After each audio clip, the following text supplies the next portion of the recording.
ஒரு சின்ன கான்வர்சேஷன். இப்போ நான் தான் உன் பைக். உனக்கு ஃபர்ஸ்ட் எனக்கு பிடிக்குமா? ஏன் இப்படி கேட்குற? சொல்லு. உன்னைய எனக்கு ரொம்ப ரொம்ப பிடிக்கும். உன்னை ஃபர்ஸ்ட் மீட் பண்ண அந்த நாள் என்னால் மறக்கவே முடியாது. அப்பத்துலேருந்து இப்போ வரைக்கும் என்னுடைய சந்தோஷத்தில், துக்கத்தில், தனிமையில், ஃப்ரெண்ட்ஸோட எப்பயுமே நீ ஒரு பெரிய பெரிய பார்ட்டாக இருந்திருக்க. I still remember. நீ அந்த டிவியில் அட்வர்டைஸ்மெண்ட்ல என்னை பார்த்து ரோட்டில் காசே இல்லாமல் அந்த போஸ்டர் ஆன் வாயை போலந்து பார்த்து அதுக்கப்புறமா கொஞ்சம் கொஞ்சமாக குருவி சேர்க்குற மாதிரி காசு சேர்த்து இஎம்ஐயில் என்னை நீ எடுக்கும்போது எனக்கு அவ்வளோ சந்தோஷமாக இருந்துச்சு.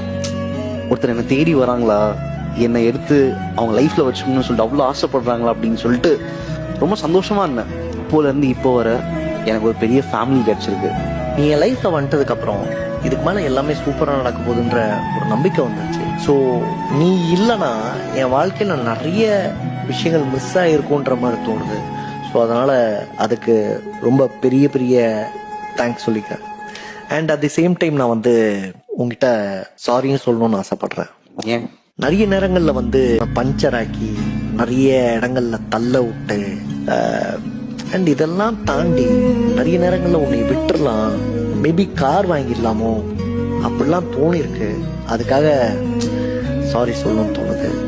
ஆனால் எனக்கு உன் மேலே கோவமே இல்லை. சரி, எனக்கு சாரி கேட்குதால அன்னைக்கு கொண்டு போயிட்டு என்ன நீ வித்துடலாம் அப்படின்னு போகும்போது அப்போ ஏதோ ஒரு தயக்கம் உனக்குள்ள. நீ அழுதுட்ட.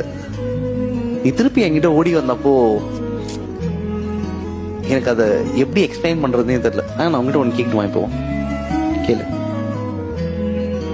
என்னை விட்டு நீ போயிட மாட்டல? சத்தியமா மாட்டேன்.